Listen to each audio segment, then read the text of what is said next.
You might have heard the saying that romance is like rizq. In reality, every single relationship in our lives is a form of rizq. It's a form of divine sustenance. I want you to think about how many unlikely friendships there are, how many unlikely relationships there are. And you think, how is it that these two people ended up coming together? Or maybe someone that became your best friend in life and it seemed completely random how you met them. If you remember when the Prophet ﷺ said, Al-arwah junudun mujannada, that souls are like conscripted soldiers, that they are driven together by virtue of their likeness. Sometimes it's not the divine decree that drives souls together based upon their likeness. Sometimes it's actually someone's dua that drives two people to each other. The Prophet ﷺ said about our mother Khadija radiallahu ta'ala anha, وَإِنِّي قَدْ رُزِقْتُ حُبَّهَا, that verily I was sustained by her love. Her love was a form of rizq for me. I want you to think about this. Allah subhanahu wa ta'ala says to the Prophet sallallahu alaihi wasallam, أَلَمْ يَجِدْكَ يَتِيمًا فَآوَى وَوَجَدَكَ ضَالًا فَهَدَى وَوَجَدَكَ عَائِلًا فَأَغْنَى. He mentions that he enriched the Prophet sallallahu alaihi wasallam through Khadija radiallahu ta'ala anha. And this isn't just talking about the position of the Prophet sallallahu alaihi wasallam after marrying someone like Khadija radiallahu anha.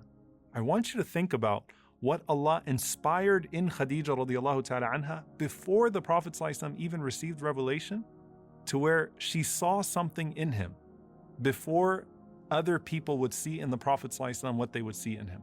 She saw in him alayhi salatu wasalam, despite the societal gap, the best human being to ever walk the face of the earth. That's something that's divine, and that's something that Allah subhanahu wa ta'ala truly descends as rizq. And again, it's not just marriage. SubhanAllah, there's a very beautiful narration from Alqamah, rahimahullah. He says that قَدِمْتُ الشَّامِ فَصَلَّيْتُ رَكْعَتَيْن, that one day I went to Syria and I entered into the masjid and I prayed 2 rak'ahs. ثُمَّ قُلْتُ, and then I said, so listen to the dua, اللهم ارزقني جليسا صالحا.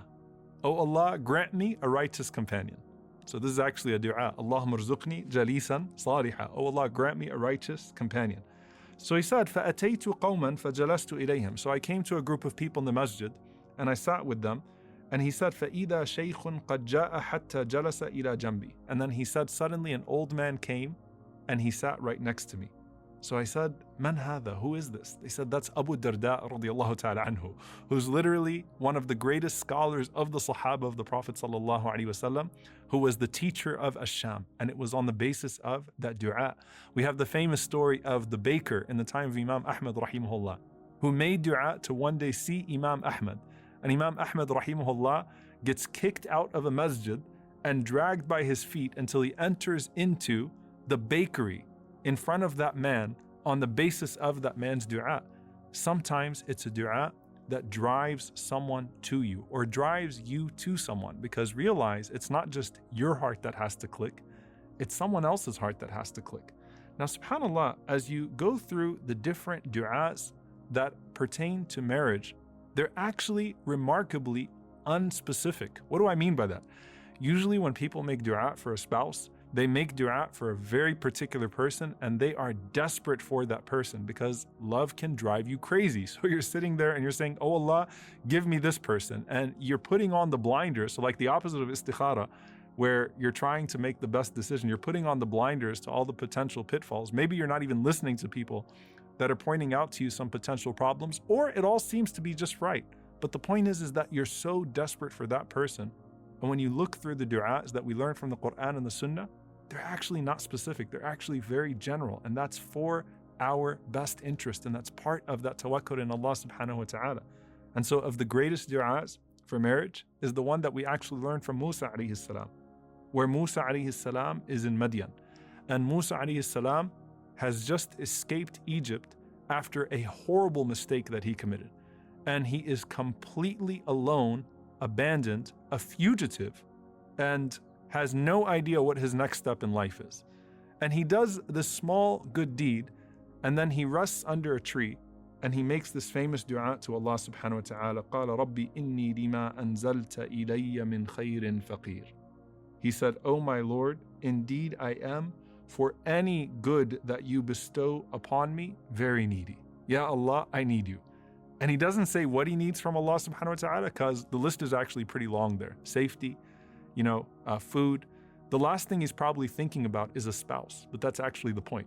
He just says, Ya Allah, I need any good that you're going to bestow upon me, and I am in a state of faqr. I am in a state of complete vulnerability to you. The scholars say, first and foremost, Musa alayhi salam employs what is known as wasful hal, how you describe your state. And he says, I am always in need of you. So I am faqir, whether I am in the palace of Fir'aun or whether I am lost under a tree in Madian, I am always in need of you, O Allah. And the scholars mention here, as Imam Sa'di rahimahullah says, وَالسُّؤَالِ بِالْحَالِ أَبْلَغُ مِنَ السُّؤَالِ بِلِسَانِ الْمَقَالِ. Sometimes to ask Allah subhanahu wa ta'ala by presenting your difficult situation is even better than asking Allah subhanahu wa ta'ala directly with speech. It's just, Ya Allah, here I am. Now, last time we spoke about how you shouldn't say, I'm unworthy. There's a difference between saying I'm unworthy or I'm from the wretched and I have absolutely no right to ask you, O Allah, and saying, Ya Allah, I'm in need of you. Ya Allah, I'm always in need of you. And presenting your brokenness to Allah subhanahu wa ta'ala. So long as you're not suggesting when you present that brokenness to Allah subhanahu wa ta'ala that you're irredeemable. So Musa alayhi salam simply says, O Allah, I am for any good that you are going to descend upon me, constantly needy, whatever it is. And I could list out what those are, O Allah, but I'm just leaving that to you. And at that point, Allah subhanahu wa ta'ala inspires in his future father-in-law. And this is what Imam bin Ashur rahimahullah says, أَلْهَمَ شُعَيْبًا أَنْ يُرْسِلَ وَرَاءَهُ. That Allah subhanahu wa ta'ala inspired Shu'aib to send his daughter to him. And that's why the ayah says, فَجَاءَتْهُ إِحْدَاهُمَا, that one of the two women came to him. The letter fa here indicates that it was a result of his dua. So if you could see the dua in working, Musa Islam calling out to Allah subhanahu wa ta'ala with a general dua that I'm needy and whatever it is that you're going to send me, I'm going to be pleased with. I need it from you, O Allah.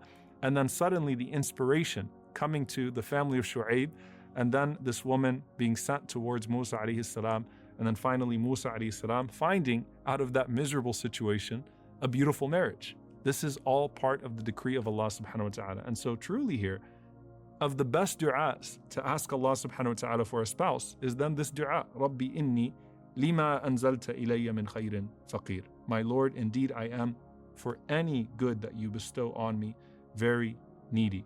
And by the way, there's also a sign here that you don't actually have to know what khayr, what good you're asking from Allah subhanahu wa ta'ala.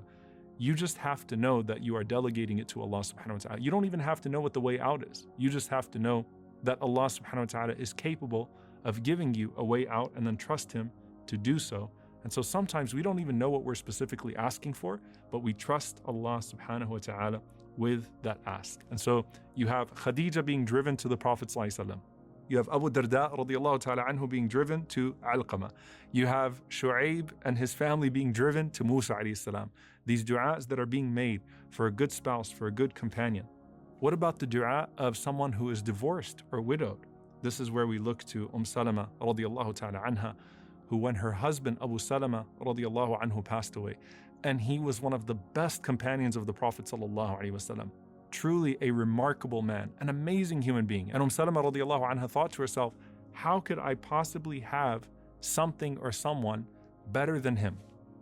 And the Prophet sallallahu alaihi wasallam teaches her the dua, Allahumma ajirni fi musibati wa khuluf li khayran minha. Oh Allah, compensate me in regards to my tragedy and give me something better than that which was taken away. And when Salama radiallahu anha is making this dua, she doesn't realize what the khayr could be, what it could possibly be that Allah subhanahu wa ta'ala would give her in place of Abu Salama. Is it Jannah? That would be khayr. But in her situation, she said, Allah subhanahu wa ta'ala gave me the Prophet sallallahu alaihi wasallam. She never even thought that that was a possibility. And he was the one man, alayhi salatu wasalam, that she could say without a doubt was actually better than Abu Salama. Because if you asked her about any other companion of the Prophet sallallahu alaihi wasallam, she wouldn't be able to tell you who was better than Abu Salama radiallahu ta'ala anhu. Now someone might be saying, well look, my previous husband wasn't exactly Abu Salama. I got divorced and I had a nasty divorce. Or, perhaps even though I'm widowed, there's some trauma there and I'm having a hard time getting over it. And who's going to look towards me? The point is, dear brothers and sisters, when you make this dua, there's surely something that is prophetic. There's surely something that can come out of it.